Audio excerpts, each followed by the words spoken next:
ఒక లేఅవుట్‌లో plot కొంటున్నప్పుడు mortgage అనే పదం మీ కళ్ళకు పడిందా? మార్ట్‌గేజ్ అంటే బిల్డర్ తన లేఅవుట్‌లోని కొన్ని ప్లాట్స్‌ను ప్రభుత్వానికి హామీగా నిల్వలో ఉంచడం. చూసి కూడా దాటేశారా? లేక దాని అసలు అర్థం తెలుసుకునే ప్రయత్నం చేశారా? చాలామందికి తెలియని కానీ చాలా ముఖ్యమైన విషయం ఇదే.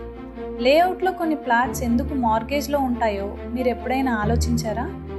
సాధారణంగా డీటీసీపీ లేదా హెచ్ఎండిఏ అనుమతులు పొందాలంటే బిల్డర్ సుమారు 15% ప్లాట్స్ లేదా ఫ్లాట్స్ను మార్గేజ్ చేయాల్సిందే.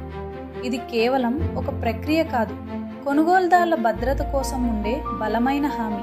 ఎందుకంటే లేఅవుట్ అభివృద్ధి అంటే కేవలం రోడ్లు వేయటం, నీటి సదుపాయం కల్పించడం మాత్రమే కాదు. వీధి దీపాలు, డ్రైనేజీ వ్యవస్థ, పార్కులు, ఇతర ప్రాథమిక సౌకర్యాలు ఇవన్నీ పూర్తిగా ఉండాలి. బిల్డర్ ఈ అభివృద్ధిని పూర్తి చేసిన తర్వాతే మార్గేజ్ ప్లాట్స్ విడుదలవుతాయి. అంటే మార్గేజ్ రిలీజ్ అయిందంటే ఆ ప్రాజెక్ట్ సరిగ్గా అభివృద్ధి అయిందని అర్థం.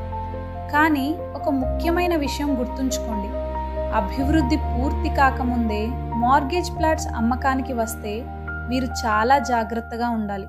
ఇన్వెస్ట్ చేసే ముందు లేఅవుట్ అనుమతులను పరిశీలించండి, అనుమతి పత్రాలను సరిచూసుకోండి, అన్ని డాక్యుమెంట్స్ను పూర్తిగా తనిఖీ చేయండి.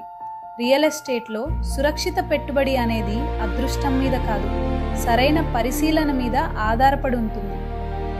ఇప్పుడు మీకు మార్గేజ్ గురించి స్పష్టంగా అర్థమైంది అనుకుంటున్నాను. ఇలాంటి మరిన్ని ఉపయోగకరమైన విషయాలు తెలుసుకోవాలంటే మా ఆర్ఆర్ ఇన్ఫ్రా ఛానల్ను సబ్స్క్రైబ్ చేయడం మర్చిపోవద్దు. మా ఇన్స్టాగ్రామ్ను ఫాలో అవ్వండి, మా వాట్సాప్ గ్రూప్లో జాయిన్ అవ్వండి.